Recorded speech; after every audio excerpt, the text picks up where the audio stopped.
جس کا ہر حوالہ قرآن اور حدیث کا ہوتا ہے، اور صحیح مسلم، صحیح بخاری اور قرآن جس کا اولین حوالے ہیں۔ انجینئر محمد علی مرزا صاحب، آپ کا بہت شکریہ۔ میں نے جب بھی آپ کو ٹیلی فون کیا اور کوئی حوالہ پوچھا،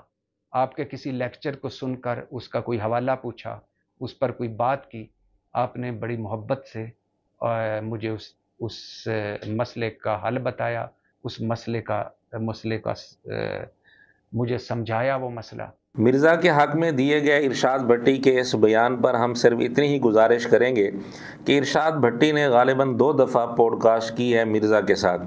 ہم انہی 2 ویڈیوز سے چند باتیں ارشاد بھٹی کے سامنے پیش کر دیتے ہیں اور گزارش کرتے ہیں کہ کیا ان باتوں کا حوالہ آپ کو مل گیا۔ حقیقت یہ ہے کہ مرزا نے انہی 2 ویڈیوز میں قرآن کے نام پر، بخاری کے نام پر اور دیگر کتب حدیث کے نام پر جھوٹ بولے ہوئے ہیں۔ باقی سینکڑوں ویڈیوز میں مرزا نے بڑے بڑے جو جھوٹ بولے ہیں ان کی تو فی الحال ہم بات کر ہی نہیں رہے۔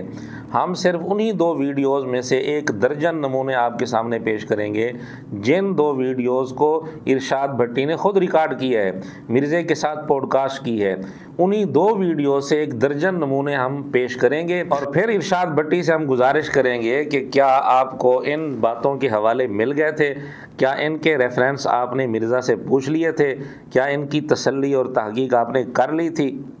قرآن حکیم میں اہل البیت کی ٹرم جو ہے وہ اولاد کے لیے بھی استعمال ہوئی۔ جب موسیٰ علیہ السلام کی جو سسٹر تھیں وہ فرعون کے دربار میں گئی تو انہوں نے کہا میں اہل بیت کو جانتی ہوں جو اس بچے کو دودھ پلائیں گے۔ سورہ قصص آیت نمبر 12 کا حوالہ دے کر مرزا نے یہ کہا کہ اہل بیت کی اصطلاح اولاد کے لیے بھی قرآن کریم میں آئی ہے، حالانکہ اس آیت میں اہل بیت کا مصداق اولاد بن ہی نہیں سکتی۔ یہ مرزا کا بہت بڑا جھوٹ ہے، قرآن کا نام لے کر مرزا نے اتنا بڑا جھوٹ بولا ہے۔ کیا ارشاد بھٹی نے یہ ویڈیو اپنے چینل پر اپلوڈ کرنے سے پہلے اس بات کی تحقیق کر لی تھی کہ کہیں یہ قرآن کے نام پر جھوٹ تو نہیں بولا گیا؟ ادھر مرزا اس کا مطلب یہ بتا رہے ہیں کہ میں اہل بیت کو جانتی ہوں جو اس کو دودھ پلائیں گی، تو کیا چھوٹا بچہ دودھ پلایا کرتا ہے؟ اہل بیت سے یہاں مراد اولاد ہے ہی نہیں، کیونکہ دودھ اولاد نے نہیں پلانا تھا، دودھ پلانا تھا ان کی والدہ نے۔ اس لیے یہاں یہ کہنا کہ قرآن کی یہ اصطلاح یہاں اولاد کے لیے استعمال ہوئی ہے، یہ بہت بڑا جھوٹ ہے۔ قرآن کا نام لے کر مرزا نے جھوٹ بولا ہے، اور یہ جھوٹ مرزا نے ارشاد بھٹی کے سامنے بیٹھ کر بولا ہے، جبکہ ارشاد بھٹی یہ رٹ لگا رہا ہے کہ جی وہ تو قرآن، بخاری، مسلم سے حوالے پیش کرتا ہے، اس طرح حوالے پیش کرتا ہے۔ فتح مکہ کے وقت اسلام قبول کرنے والے صحابہ نے موت کے ڈر سے اسلام قبول کیا۔ جی یہ تو بخاری مسلم میں لکھا ہوا ہے۔ اچھا، ان کو تو لکھا ہے، ان کو کس نے بتایا؟ بخاری مسلم نے فون کیا؟ قرآن میں لکھا ہوا ہے، قرآن میں لکھا ہے جی، سورہ توبہ میں لکھا ہوا ہے 4 مہینے کا ٹائم ہے، یا تو اسلام قبول کرو گے یا جزیرہ نما عرب چھوڑ کر چلے جاؤ گے، ادروائز جہاں پائے جاؤ گے قتل کیے جاؤ گے۔ حالانکہ یہ بات نہ بخاری میں ہے، نہ مسلم میں ہے، نہ قرآن میں ہے۔ مرزا نے تینوں کا نام لے کر جھوٹ بولا ہے۔ فتح مکہ کے موقع پر جو لوگ اسلام لائے تھے، موت کے ڈر سے اسلام نہیں لائے تھے، یہ بات کہ موت کے ڈر سے اسلام لائے تھے، یہ بات نہ بخاری میں ہے، نہ مسلم میں، نہ قرآن کریم میں۔ مرزا جو حوالہ دے رہا ہے سورہ توبہ کا، سورہ توبہ فتح مکہ کے 1 سال بعد نازل ہوئی ہے، تو ارشاد بھٹی کو چاہیے کہ ذرا اس پر تحقیق کرے، اگر پہلے تحقیق نہیں کر سکا اب تحقیق کر لے کہ کیا بخاری مسلم میں کوئی ایسی حدیث ہے جس کے اندر لکھا ہوا ہو کہ فتح مکہ پر جو لوگ اسلام لائے تھے وہ موت کے ڈر سے اسلام لائے تھے، یا قرآن کریم کی کسی آیت میں ہے۔ سورہ توبہ جو فتح مکہ کے بعد نازل ہو رہی ہے اس کو فتح مکہ پر کیسے فٹ کیا جا سکتا ہے؟ یہ مرزا نے قرآن کریم کا نام لے کر، بخاری مسلم کا نام لے کر اتنا بڑا جھوٹ بولا ہے، اور ارشاد بھٹی صاحب کا اصرار ہے اور ان کا بار بار یہ بیان آ رہا ہے کہ جی وہ تو قرآن، بخاری، مسلم سے حوالے پیش کرتا ہے، اور یہ جھوٹ تو ہم وہ پیش کر رہے ہیں جو مرزا نے ارشاد بھٹی کے سامنے بیٹھ کر بولے ہیں۔ باقی جو دوسری ویڈیوز میں اس نے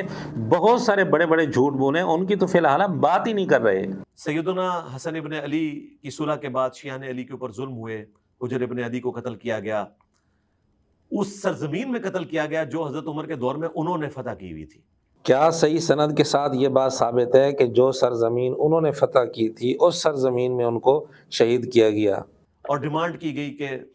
یا تو حضرت علی پہ لعنت کرو، ادروائز یہاں پہ تمہاری قبر کھودے گی۔ انہوں نے کہا پوری زندگی علی سے عشق کیا ہے، موت سامنے دیکھ کے میں جو ہے وہ ان پہ لعنت کروں۔ حجر بن عدی کو یہ پیشکش کی گئی ہو کہ علی پر لعنت کرو تمہیں چھوڑ دیا جائے گا، کیا یہ بات کسی کتاب میں صحیح سند کے ساتھ پیش کی جا سکتی ہے؟ ارشاد بھٹی صاحب سے گزارش ہے کہ اس کی سند کی تحقیق کریں اور اس کی سند تلاش کریں، اور یہ بھی دیکھیں کہ اس کی سند میں کہیں کوئی جھوٹا راوی تو نہیں۔ اور مجھے میرے خون آلود کپڑوں میں دفنانا، میں پولیس رات پہ اسی طریقے سے حاکم وقت کے ساتھ، یہ میں آپ کے کیمرے کی پالیسی کی وجہ سے کہہ رہا ہوں، لوگوں کو پتہ چل جائے گا میں حاکم وقت کسے کہہ رہا ہوں، پولیس رات پہ میں اس کا گریبان پکڑوں گا۔ مستدرک حاکم میں اس طرح کی روایت دو جگہ موجود ہے، ایک جگہ سند میں اشعث راوی ضعیف ہے اور دوسری سند میں ہشام راوی مدلس ہے، اور یہ مرزے کا اصول ہے کہ مدلس کی آن والی روایت پکی ضعیف ہوتی ہے جب تک سماع کی صراحت نہ ملے،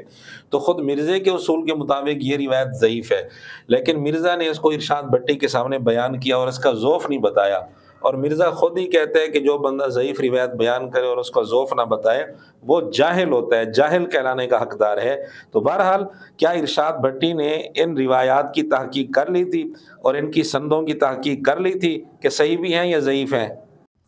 تو اس طرح لوگ شہید ہوتے رہے، حضرت حسین پوری زندگی دیکھتے رہے، اور پھر حاکم وقت کو انہوں نے خط بھی لکھا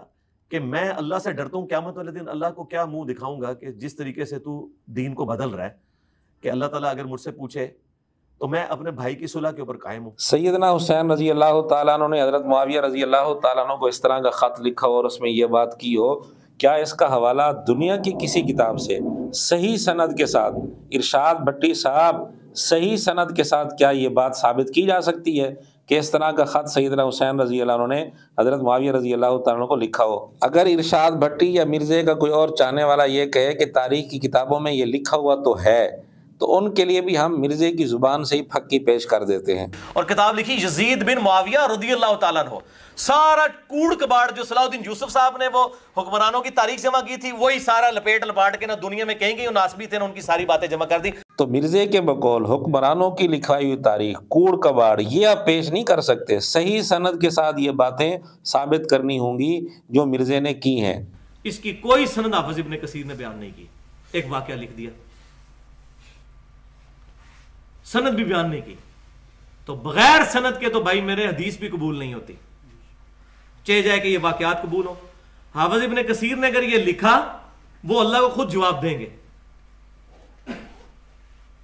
ہم ان کی طرف سے کوئی رسپانسیبل نہیں ہے، ٹھیک ہے، وہ خود جواب دیں، لیکن جب ہمیں پتہ چل گیا ہمیں اپنی اصلاح کرنی چاہیے۔ مرزا کی یہ بات خود مرزے کے منہ پر بھی تماچا ہے، اور ان لوگوں پر بھی ارشاد بھٹی ہو یا کوئی اور ہو جو یہ بہانہ کرنا چاہیں کہ جی اس نے اپنی طرف سے تو بات نہیں کی، تاریخ کی کتابوں میں لکھی ہوئی تو ہے، تو ہم نے مرزے کی یہ بات اس لیے سنائی ہے تاکہ ان کے منہ پر تماچا پڑے کہ مرزا خود یہ اقرار کر رہا ہے کہ بغیر سند کے، چاہے ابن کثیر ہو یا کوئی اور ہو، کسی کتاب میں لکھی ہوئی کوئی بات ہو بغیر سند کے اس کا کوئی اعتبار نہیں ہے، کوئی واقعہ لکھا ہو بغیر سند کے اس کا اعتبار نہیں ہے۔ اور حیران کن بات ہے، انصار مدینہ سارے کے سارے شیعان علی تھے، ایون جب حضرت ابوبکر کی بیعت ہوئی ہے نا تو انہوں نے بھی بیعت نہیں کی تھی حضرت ابوبکر کی، کیوں؟ وہ ساتھ تھے حضرت علی کے، وہ چاہتے تھے حضرت علی خلیفہ بنے، جب حضرت علی نے بیعت کی تو جو لوگ بچ گئے تھے انہوں نے بھی بیعت کر لی۔ حالانکہ صحیح بخاری حدیث نمبر 6830 میں واضح طور پر لکھا ہے، حضرت عمر رضی اللہ تعالیٰ عنہ فرماتے ہیں کہ میں نے صدیق اکبر رضی اللہ تعالیٰ عنہ کی بیعت کی، مہاجرین نے بیعت کی، پھر انصار نے بیعت کی، تو انصار نے اسی موقع پر بیعت کر لی تھی۔ مرزے کا یہ کہنا کہ انصار نے اس وقت بیعت نہیں کی تھی جب حضرت علی نے بیعت کی، اور مرزے کا موقف یہ کہ حضرت علی نے 6 ماہ بعد بیعت کی تھی، تو مرزا کہتا ہے کہ حضرت علی نے جب بیعت کی تو اس وقت پھر انہوں نے بیعت کی تھی، حالانکہ صحیح بخاری میں اس کے بالکل برعکس ہے۔ ارشاد بھٹی صاحب آپ تو کہہ رہے تھے کہ مرزا قرآن بخاری مسلم سے حوالے دیتا ہے، بخاری میں لکھا ہوا ہے انصار نے اسی موقع پر بیعت کر لی تھی، اور مرزا کہہ رہے ہیں کہ انصار نے اس وقت بیعت نہیں کی تھی، تو یہ بات کس کتاب میں ہے کہ انصار نے اس وقت بیعت نہیں کی تھی؟ اسی لیے امام جعفر صادق رضی اللہ تعالیٰ عنہ کہا کرتے تھے کہ اس امت میں اگر مہدی کے مرتبے کو کوئی شخص پہنچ سکتا ہے تو وہ عمر بن عبدالعزیز ہے۔ کیا امام جعفر صادق رحمۃ اللہ علیہ کے اس قول کا ثبوت صحیح سند کے ساتھ آپ کو مل گیا تھا، یا آپ نے مرزا سے رابطہ کر کے اس کا ریفرنس اور حوالہ پوچھا تھا؟ سنن الکبریٰ البیہقی میں آتا ہے کہ عبداللہ ابن عمر خوارج کے پیچھے نماز بھی پڑھتے تھے اور کہتے تھے کہ جب تک یہ حی علی الصلاح حی علی الفلاح کہیں گے ہم ان کے پیچھے نمازیں بھی پڑھیں گے، ان کے سلام کا جواب بھی دیں گے، لیکن جب یہ ہمیں کہیں گے ہم مسلمانوں کو قتل کریں پھر ہم ان کا ساتھ نہیں دے۔ حالانکہ سنن کبریٰ بہقی کی اس روایت کی سند میں یونس بن عبید راوی مدلس ہے، اور اس کا مدلس ہونا اسی مشکات کے اندر حاشیے میں لکھا ہوا ہے جو مشکات مرزا نے اپنے سامنے ٹیبل پر رکھی ہوتی تھی، تو اس کے اندر لکھا ہوا ہے یونس بن عبید راوی مدلس ہے، اور مدلس کی آن والی روایت خود مرزا کے اصول کے مطابق پکی ضعیف ہوتی ہے جب تک سماع کی صراحت نہ ملے۔ تو کیا ارشاد بھٹی صاحب کو اس روایت کی سند میں یونس بن عبید کے سماع کی صراحت مل گئی تھی؟ کہ اتنی بڑی دراڑ کیسے ہے کہ دنیا میں 15% مسلمان شیعہ ہیں، 85% اہل سنت ہیں، اور دنیا کے ہر کونے میں شیعہ موجود ہے۔ آخر اتنی بڑی دراڑ ہے مدینہ شریف کے اندر، آج بھی 40% شیعہ رہتے ہیں۔ بھٹی صاحب، کیا مدینہ منورہ میں آج بھی 40% آبادی شیعہ کی ہے؟ کیا اس بات کی آپ نے تحقیق کر لی ہے؟ یعنی امام مسلم نے اپنے بیٹے کا نام حسین رکھا ہوا ہے، تو یہ سنی شیعہ کا فرق نہیں ہونا چاہیے۔ یہ افسوس سے کہنا پڑتا ہے ہمارے عرب کنٹریز میں